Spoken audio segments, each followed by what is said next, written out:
A continuación, Niñez, Salud y Sociedad. Clasificación A. Apto para todo público.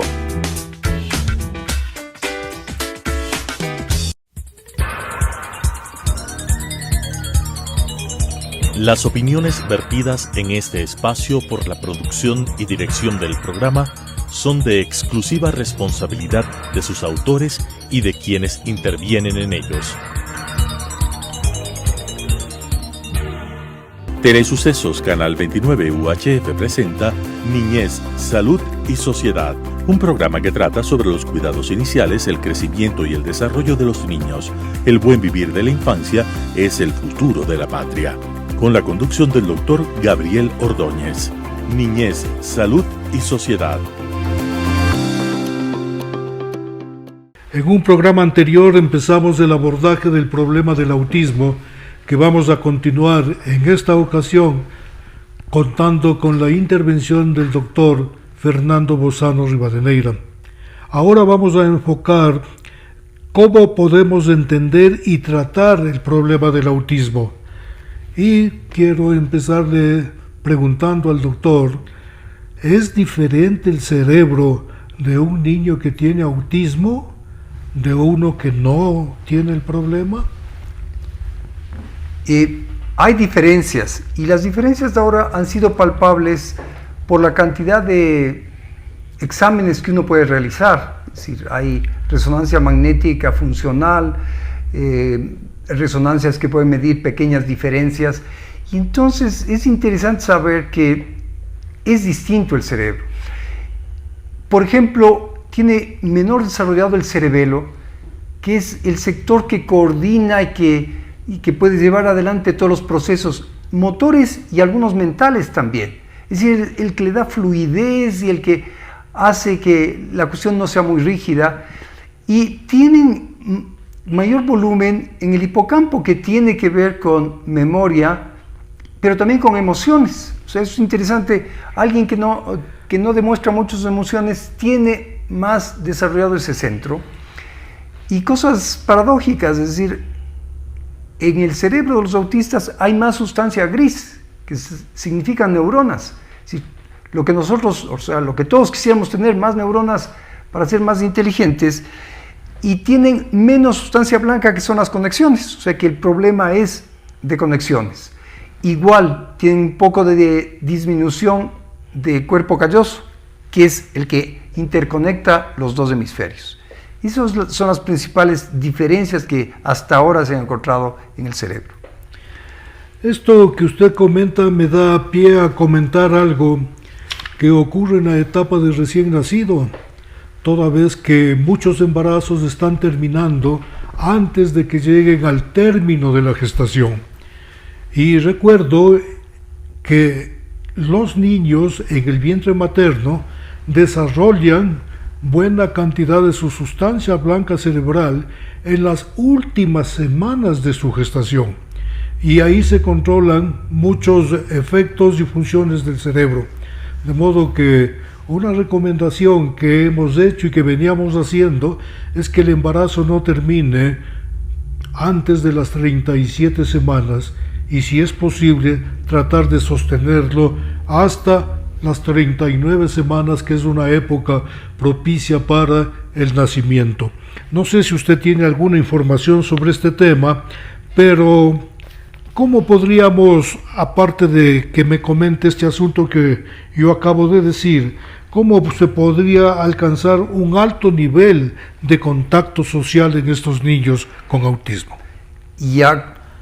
¿Cuál es el problema? Es decir, ¿cómo funciona el cerebro autista para no tener contacto social? Una cuestión es que tienen menos neuronas de espejo. ¿Qué es una neurona espejo?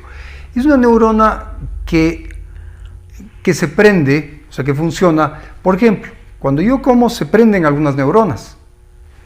Y las neuronas en espejo se prenden cuando yo veo comer a otra persona. Es el principio de entender a la otra persona, porque yo puedo sentir lo que está sintiendo ese amigo mío que está comiendo junto a mí, porque se me prenden las neuronas que a mí me dan la satisfacción cuando estoy comiendo. Las personas con autismo, los niños con autismo, tienen menos neuronas de espejo y por lo tanto no pueden entender bien a la otra persona, no pueden entender, o sea, es la teoría de la mente. Yo tengo una mente y él también tiene una mente, entonces yo puedo conversar con alguien que es similar a mí. Y el otro asunto es que las respuestas emocionales de los niños con autismo son impredecibles. O sea, están bien y de pronto pueden ponerse a llorar, se pueden poner nerviosos, además no expresan sentimientos, es una cara vacía, no pueden entender tampoco las emociones del otro, entonces eso dificulta la sociabilización y por eso tampoco desarrollan un lenguaje para comunicarse con la otra persona, no la entiende como persona.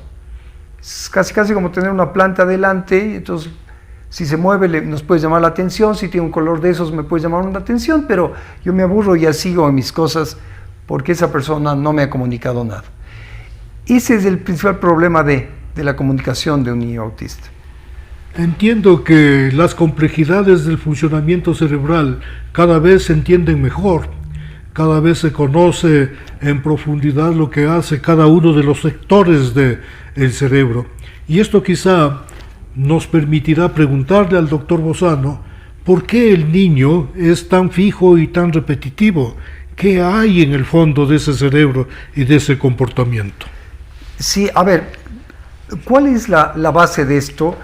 Primero habíamos dicho que el cerebelo no se desarrolla bien y por lo tanto es una persona rígida, ¿no? Es decir, actúa según el patrón que él tiene y como no tiene muchas conexiones, tiene respuestas simples, analíticas, ¿no? Entonces, por ejemplo, acá en el set de televisión puede haber mucha luz, se necesita para que salga bien la imagen. Entonces, alguien con autismo diría, hay mucha luz, hay que apagar. Y si le explican, se pone nervioso porque ese fue un proceso suyo de pensamiento que es lo último. Hay mucha luz, hay que apagar. Hay mucha luz, hay que apagar. Entonces, el cerebelo mal funcionante no le permite que él diga, acá necesitamos un poco más de luz y por tanto debemos seguir así. Ese es el primer paso. El segundo es que el cerebro del autista, que tiene tantas neuronas, tanta sustancia gris, no entra en un proceso extraño que tiene el cerebro, pero absolutamente necesario, la poda. A partir de la infancia y sobre todo en la adolescencia, borramos programas. Es decir, uno nace con todos los programas y se comienza a borrar para que el cerebro sea más eficiente y responda mejor al medio ambiente y a las circunstancias que le rodean. Entonces, el cerebro del autista no realiza esa poda. Su maduración es más lenta y entonces está sobrecargado de programas. Imagínense ustedes comprar una computadora y le llenan de todos los programas porque les dan gratis todos. No les va a funcionar, va a ser muy lenta. Imaginémonos otro ejemplo. Alguien en una ciudad quiere mejorar la movilidad. Dice, yo quiero que cada persona pueda ir a cualquier sitio, al sitio que quiera y que pueda hacerlo libremente y fácilmente. Y entonces entrego un automóvil a todas las personas. ¿Qué va a suceder? Que van a estar todos los carros parqueados en las calles, porque hay demasiado automóvil y entonces no se puede movilizar. Entonces, para el autista es muy difícil conectarse con otros sitios, entender otras circunstancias y poder cambiar su actividad. Lo otro, lo del movimiento, que a veces son repetitivos, puede ser o para estimular a su cerebro o simplemente para calmar su ansiedad. Todo les parece distinto, son demasiados estímulos para ellos y por lo tanto están moviéndose para desahogar su ansiedad. Para avanzar un poco al tratamiento del autismo, ¿qué podríamos hablar acerca de la transmisión magnética transcerebral? ¿Es útil para tratar este problema? Entiendo que usted tiene experiencia y viene trabajando con esto desde hace algún tiempo. Sí, hicimos un entrenamiento en la Escuela de Medicina de Harvard, que es una de las más prestigiosas de Estados Unidos, en esto que se llama estimulación magnética transcraneal. Se trata de que todo campo electromagnético puede atravesar tejidos. Por eso era el temor a que los celulares y toda la gente oyendo por el celular, el campo electromagnético del celular pueda atravesar el hueso y ocasionar daños en el oído e incluso en el cerebro. El campo magnético de estos aparatos es muy bajito y entonces es probable que no logre atravesar el cerebro. Pero nosotros tenemos equipos potentes, es decir, si una resonancia magnética tiene 1.5 teslas de potencia o hasta 3 teslas de potencia, las que existen en el Ecuador, nuestro equipo tiene 4 teslas de potencia. Entonces asegura el que exista la estimulación al cerebro. ¿Y eso cómo lo demostramos? Lo demostramos porque tenemos que fijar un punto motor. Entonces fijamos el punto de la mano, o sea, el sitio en donde hay la representación gráfica de la mano. El cerebro es cruzado y por lo tanto en el lado izquierdo está las neuronas que comandan el movimiento de la mano. Entonces nosotros podemos poner el equipo, este es un celular simplemente, pero podemos poner el equipo y estimular y va a moverse la mano. Es decir, llegamos al cerebro, sabemos que con esa intensidad en esa persona hemos logrado penetrar su cerebro y por lo tanto podemos estimular con esa intensidad. Hay la posibilidad de estimular 100 puntos o más, pero hasta ahora hay para 6 o 7 casos, ¿no? Y uno de estos casos es el autismo. Nosotros estamos haciendo esto en niños de 3 a 5 años. Nuestra experiencia ya ha sido publicada. Es una revista internacional que se llama Brain Stimulation y en septiembre del 2019, es decir, hace 2 años, y sacamos ya un artículo que era la seguridad de la estimulación en niños con autismo. Teníamos ya una casuística de 30 casos, niños de 3 a 5 años. Consideramos que esa es la época en la cual uno puede estimular la maduración del cerebro autista y lograr cambios que sean importantes para el futuro. Es decir, es como un empujón que damos para el desarrollo de ese cerebro. Y tenemos buenos resultados en realidad, ¿no? Los niños mejoran su contacto social, algunos mejoran también el lenguaje, disminuye la ansiedad, se conectan mejor con sus padres, ¿no? Entonces comienzan a usar objetos. Me acuerdo, hicimos a un niño y la mamá dijo, es la primera vez que vio la escoba y tomó la escoba y comenzó a barrer, ¿no? O es la primera vez que se viste solo, como que entiende un poco más las cosas y mejora su relación con el medio, es decir, la comunicación ha mejorado. Son varias sesiones, son 20 sesiones en realidad. Al inicio pensábamos que no iba a ser posible porque suelen tener buena memoria, suelen reconocer sitios rápidamente y estamos casi seguros de que iba a reconocer el sitio y no iba a querer volver a sentarse en el sillón de la estimulación, pero no, lo han aceptado todos. De hecho, hicimos al principio un sistema de calificación para todo lo que íbamos a necesitar, todo el esfuerzo que íbamos a necesitar para sostener al niño durante la estimulación. Y ya no seguimos con el estudio porque en realidad a veces necesitamos 3 personas, la que estimulaba, un ayudante y el padre de familia que lo sostenía, pero en la mayor parte de casos todos fueron luego sentándose solos y recibiendo la estimulación solos. Entiendo que no es un procedimiento que le cause malestar al niño. No, siente como un pequeño golpeteo en su cabeza, nada más que eso, y entonces no hay mayor queja y los padres también lo ven así, ¿no? Son 20 sesiones y no hemos tenido nadie que haya abandonado el tratamiento. ¿Ese golpeteo no intranquiliza a los padres?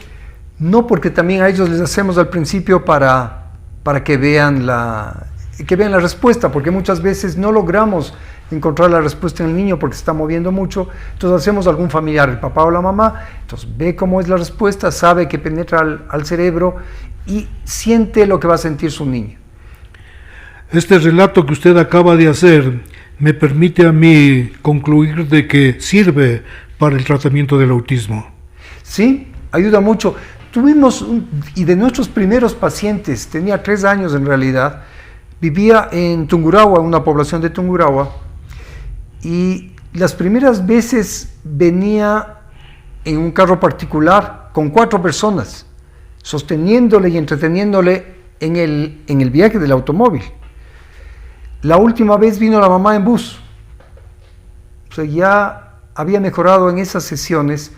Como digo yo, es un empuje, no es una cura, pero la mayor parte de padres de familia, por no decir todos, encuentran una diferencia. Dicen, ya me ve, ya colaboró en hacer una cuestión, ya entendió mis órdenes, y así, uno puede repetir el tratamiento, viendo los resultados. Lo repetimos al año, porque este empujón puede hacer que vaya mejorando en 6 meses o un año, y entonces ahí vemos todo el efecto positivo que pudo haber hecho el tratamiento. Hablar del tratamiento debe ser un tema complejo, y la verdad es que podría necesitar una entrevista solamente para hablar de ese tema. Pero yo le voy a pedir al doctor Bozano que nos haga un esbozo de cuáles serían los elementos que deberíamos tomar en cuenta para tratar a los niños autistas. Por favor. Bueno, lo primero es el diagnóstico, ¿no? Una vez hecho el diagnóstico, sabemos ya las patas en las que cojea este niño, ¿no? Porque son múltiples. Uno siempre dice que la silla cojea una pata, pero los niños con autismo cojean bastantes. Y lo primero del tratamiento es una terapia conductual. En el sentido, bueno, lo primero es que la familia conozca el diagnóstico, lo entienda y lo acepte sin perjuicios, o sea, sin prejuicios diría yo, ¿no? Es decir, sin sentir que le ha caído el castigo divino o que tiene que esconder a su niño. O sea, el deber nuestro es ahora incorporarle en la sociedad. Y esa familia tiene ese niño y su obligación es salvar a ese niño. Me refiero a toda la familia grande, con abuelos, tíos incluidos, y toda la sociedad que le rodea, ¿no? Es decir, el barrio debería entender un poco para saber que si el niño se escapó de la casa y se perdió, ya saben por qué se escapó, por su inquietud, y que puede estar listo para ayudar a esa familia. Y lo otro sigue una terapia de comunicación. Lo de la conducta es importante en aquellos niños que son muy inquietos, que son muy angustiados, y entonces hay terapias que pueden relajar un poco y que pueden convertir al niño en alguien que reciba más los estímulos que tanto le molestan y que puede estar un poco más quieto. El otro concepto es la comunicación. Entonces tiene que aprender a comunicarse con la mamá. No siempre es lenguaje, o sea, no siempre es comunicación oral, sino con gestos, con movimientos y con actitudes. El niño comienza a entender y a relacionarse con su madre, que es la que suele tener más contacto con él, y con sus hermanos también, ¿no? Entender que él no se incorpora fácilmente a un grupo social, es decir, puede estar viendo niños ahí, entonces el intentar presionarle para que él ya esté con los otros niños y para que juegue con los otros niños, en vez de ser positivo, es negativo. Lo importante es que se acostumbre a ver niños en su entorno, y eso hacen en muchas escuelas de inclusión, en donde le dejan al niño que esté un poco libre, que se asome a algunos momentos, que mire lo que están haciendo sus compañeros y otra vez salga a hacer sus propias actividades. Entonces la incorporación es lenta y es larga, pero hay terapistas que ayudan en esto de la cuestión conductual. La vez anterior habíamos topado el tema de las pantallas. ¿De qué modo podríamos contribuir con pantallas a que estas criaturas vayan despertando inquietudes y busquen relacionarse? A diferencia del del déficit de atención, en donde podemos usar algunos elementos para ayudarles a que se organicen y a que manejen el tiempo, las pantallas en el autismo son buenas para dar un tiempo libre a la madre, pero le siguen aislando un poco del mundo, ¿no? Es decir, el mundo no es Mickey Mouse, que es un ser extraño que atrae a toda la humanidad, el Mickey Mouse, ¿no? Y entonces les atrae a ellos también. Hay niños que no se dejan topar, y sin embargo uno les da una computadora para que vean una película y podemos hacerles electroencefalogramas, podemos examinarles, porque se concentran intensamente en el dibujo animado, pero siguen metidos en su mundo y no se apartan de él. Así es que está bien para, como digo yo, para dar un poco de alivio a la cuidadora o al cuidador, pero no para mantenerlo todo el tiempo así. Y hay que acostumbrarle a pocos minutos, porque si no, él, como hemos dicho yo, que se focaliza tanto en algo que puede quedarse horas enteras mirando la pantalla. Usted me ha recordado hace unos minutos, cuando habló de la necesidad de establecer un buen diagnóstico, a uno de mis maestros de medicina, quien decía que para tratar a un enfermo solo se requieren 3 cosas. La primera es diagnóstico, la segunda es diagnóstico y la tercera es diagnóstico. Una vez que uno tiene estos 3 elementos en manos y en la cabeza, puede ofrecer un tratamiento efectivo a los pacientes y sobre todo a los niños. Voy a aprovechar estos minutos finales para presentarles un libro que ha sido escrito por el doctor Fernando Bozano Rivadeneira, cuyos primeros capítulos ya los he podido revisar y tengo la sensación de que va a ser de extraordinaria utilidad por la sencillez con la que está expuesto un problema tan serio y que afecta a un órgano tan importante como es el cerebro. ¿Quiere decirnos usted algún comentario acerca de este librito que entiendo que se está imprimiendo en España y que dentro de poco estará en circulación y a disposición del público? Gracias, doctor Ordóñez, por esa amabilidad suya de presentar este libro. No hay muchos libros en español dirigidos a padres y también a colegas sobre el déficit de atención y la hiperactividad. Este libro tiene el título de Hiperactividad y funciones ejecutivas. Las funciones ejecutivas, como habíamos dicho otra vez, son las que están en la región frontal y son las que guían nuestro comportamiento. El subtítulo es Ser listo no es lo mismo que estar listo, y abarca temas generales del déficit de atención, desde la infancia, la escuela, la familia, la adolescencia, el adulto, el déficit de atención en mujeres e incluso el déficit de atención en la tercera edad. Nos basamos en que el cerebro, como dice un filósofo, yo no soy mi cerebro, entonces las personas tienen que entender cómo actúa su cerebro y nosotros tenemos que entender cómo actúa el cerebro de otras personas un poco para comprenderles, más aún en el caso de los niños. Mil disculpas por el timbrado del teléfono, lo tengo conectado con unos audífonos, pero la conexión falló.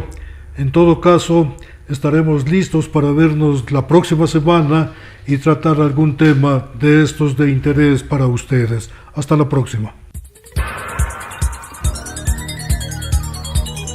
Las opiniones vertidas en este espacio por la producción y dirección del programa son de exclusiva responsabilidad de sus autores y de quienes intervienen en ellos.